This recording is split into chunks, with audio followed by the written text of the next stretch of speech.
اللہ نے علی و فاطمہ کا نکاح کر دیا ہے، آپ بھی زمین پہ کر دیں۔ آسمانوں پہ اللہ نے کیا، آسمانوں پہ نکاح کرنے والا اللہ اور زمین پہ نکاح کرنے والے رسول اللہ۔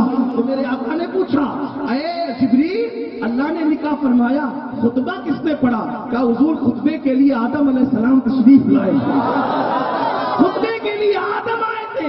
اللہ اکبر۔ پھر میرے آقا نے فرمایا علی جاؤ، علی جاؤ نکاح کی تیاری کرو۔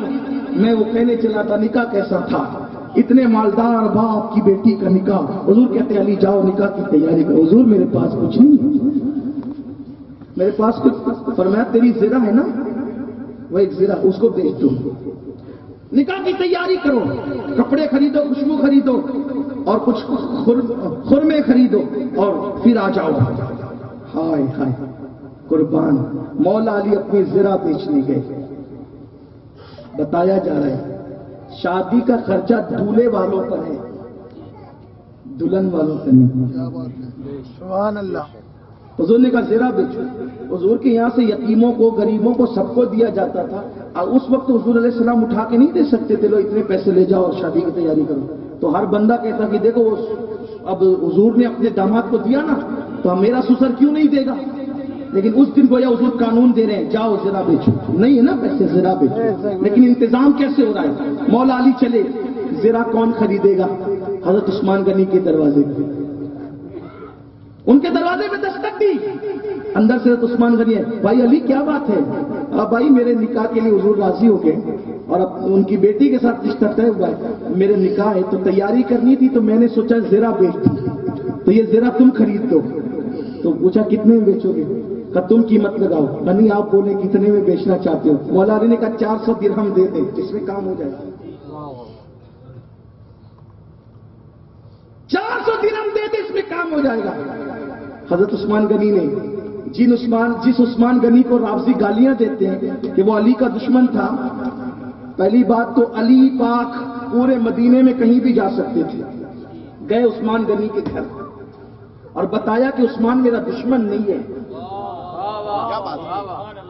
ان کے دروازے پہ جا کر کے زرہ بیچنے کہتے 400 میں، اس لیے رافضیوں کے چکر میں مت آیا کرو۔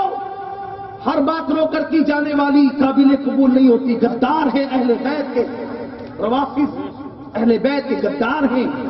اہل بیت کا نام لے کے صحابہ سے دشمنی کرتے، ان سے ہوشیار رہو۔ عثمان غنی رضی اللہ تعالی نے کہا ٹھیک، 400 درہم میں خرید دی، کالی 400 میں خریدی۔ ایک بات، دوسری بات یہ کہ یہ زرہ رسول اللہ کی جو حضور نے تمہیں دی تھی، ٹھیک ہے یہ بات؟ کہا یہ حضور نے مجھے دی تھی ایک جنگ کے موقع پہ خوش ہو کے، داماد بناتے وقت نہیں، جنگ میں انعام کے طور پہ دی تھی جب دامادی کا فیصلہ بظاہر نہیں ہوا تھا، یعنی گویا ایک مجاہد کو دی گئی تھی۔ تو یہ تو حضور نے زرہ پہنی ہے نا، اس زرہ کو آپ نے میرے ہاتھوں بیچنے کا فیصلہ کیا، اس پر خوش ہو کر میں 400 درہم اور بڑھا کر پیش کروں۔ 400 آپ نے قیمت لگائی، 400 میری طرف سے 800 ہو گئے۔ اور علی، شادی کے موقع پہ تحفہ دینا دولہا کو سنت ہے، شادی کے موقع پہ دولہے کو تحفہ دینا سنت ہے، تو یہ زرہ بھی بطور تحفہ میں آپ کو پیش کرتا ہوں۔ سبحان اللہ، نعرہ تکبیر، نعرہ رسالت، سبحان اللہ۔ یہ عثمان غنی، اب ذرا دیکھو، رشتہ لگانے کے لیے کوشش کرنے والے ابو بکر عمر ہیں، اور شادی کے انتظام میں جو پیسہ خرچ ہو رہا ہے وہ عثمان غنی کا پیسہ۔ تو خلفائے راشدین کے بغیر تو نکاح کی تقریب بھی مکمل نہیں ہوئی۔ رشتے کی کوشش شیخین نے کی، پیسے مہر میں کس کے لگے؟ عثمان غنی کے۔ لیکن کس شان کے ساتھ، احسان بھی نہ ہو۔ احسان اگر یوں کہہ دیتے نہیں میں خرچہ اٹھا لیتا ہوں تو زندگی بھر لوگ کہتے ہیں نا احسان کیا، لیکن انداز دیکھیں، طریقہ دیکھیں دینے کا۔ آپ نے لگایا، میں نے خرید لیا، آپ نے زرہ کے لیے مجھے منتخب کیا، اس پر 400، پھر نکاح کے موقع پہ تحفہ وہ زرہ لے جائیں۔ اب مولا کائنات آئے، مولا کائنات تشریف لائے، سبحان اللہ، سبحان اللہ۔ مسجد نبوی میں باراتی کون کون ہے؟ میں نے کہا تھا نا اتنے اچھے باراتی کسی کے نکاح میں، باراتی کون ہے؟ ابو بکر صدیق،